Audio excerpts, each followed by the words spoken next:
बच्चे का गर्भपात करवाना सही है ही नहीं। आरोग्य मंदिर ऊना में वैद्य पांचा भाई दमड़िया के वहाँ इस बच्चे का जब 2 या 3 मंथ प्रेगनेंसी था तब सोनोग्राफी जो रिपोर्ट करवाया था उसमें इसका नेजल बोन नहीं आ रहा था या तो डिफॉर्मिटी बता रही थी उसमें। अब ये बच्चा अब कितने महीने का हुआ है? 8 मंथ रनिंग है इसका अब, और अब पूरी तरीके से वो नॉर्मल है। अब आप बताइए तब से लेके अब तक इसको कैसा है? इसको अभी कोई तकलीफ ही नहीं है, मतलब ओके। बहुत बढ़िया। और इसमें आपको जो यहाँ से ट्रीटमेंट ली उसके बाद क्या क्या डिफरेंस दिख रहा है कंपेरेटिव टू अभी अदर? इसके बर्थ के बाद इससे कभी कोई तकलीफ ही नहीं है, कुछ नहीं हुआ, हमें इसकी इम्यूनिटी भी बहुत अच्छी हो गई, इम्यूनिटी भी बहुत अच्छी, बीमार भी बहुत कम है या तो पड़ता ही नहीं है, एक बार भी नहीं पड़ा। एक बार भी नहीं हुआ। बहुत अच्छी बात है। अबॉर्शन के बारे में बोल रहे थे वो डॉक्टर थे ना सर, अबॉर्शन करवा दो। एबॉर्शन के बारे में बोल रहे थे लेकिन वो सब ठीक हो गया है। एक बार तो मैं लिया था। इससे पहले की जो प्रेगनेंसी थी उसमें था आपने एबॉर्शन भी करवा लिया था। हाँ, दूसरी बार प्रेगनेंसी में भी सेम प्रॉब्लम आया था। डीएनए टेस्ट भी करवाया, उसमें कुछ प्रॉब्लम नहीं था। अच्छा। हाँ, उसका डीएनए टेस्ट तक करवा लिया। पहले वो क्रोमोसोम एक्स का भी करवा लिया था। हाँ। और बाद में 3 टेस्ट करवा, उसमें थर्ड में डीएनए टेस्ट भी करवा लिया, उसमें प्रॉब्लम नहीं था, फिर भी बोले थे अबॉर्शन करवा लो। अच्छा।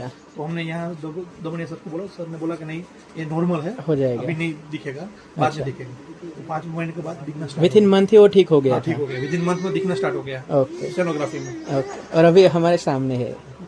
चलिए, धन्यवाद। ये हमारा बेबी है, इसका भी 3rd मंथ एमपी स्कैन में नेजल बोन प्रॉपर नहीं बना था, तो हमें डॉक्टर ने बोला था कि हम नेक्स्ट मंथ तक वेट करते हैं। फिर हमने डॉक्टर दमानिया सर की ट्रीटमेंट ली और 1 मंथ में इसका नेजल बोन और वो सब एकदम परफेक्ट हो गया था और तब से ये हेल्दी है और परफेक्ट है। हमारा बेबी अभी 5 महीने का है। ये जब से जन्म हुआ है तब से उसको कोई बीमारी भी नहीं हुई है, इसकी इम्यूनिटी भी बहुत अच्छी है, इसलिए हम सब बहुत खुश हैं। Thank you. आजकल गर्भ में विकृति आने पर लोग एबॉर्शन के लिए सोचते हैं। डॉक्टर भी इसी के बारे में ही, एबॉर्शन के बारे में ही बताते हैं। आप हमारे दोनों केस देखिए, दोनों बच्चे जब 2-3 मास के गर्भ में थे तब उसके गर्भ में नजल बोन नहीं था, तो डॉक्टर ने उनको सलाह दिया था कि एबॉर्शन करवा डालो।